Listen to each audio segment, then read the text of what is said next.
साली तोहर जीजा, तोहर दोनों जो बनवा पिज्जा बारा बनके के साले तोहर जीजा।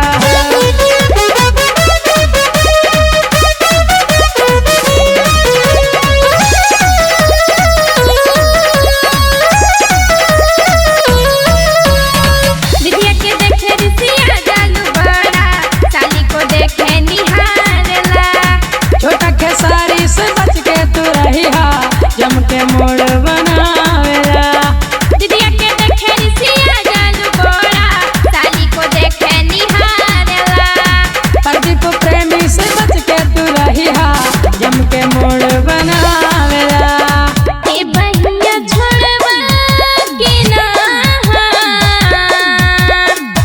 ना कि तोहर दोनों जो बनवा पिज्जा बारा बनके के सारे तोहर जीजा।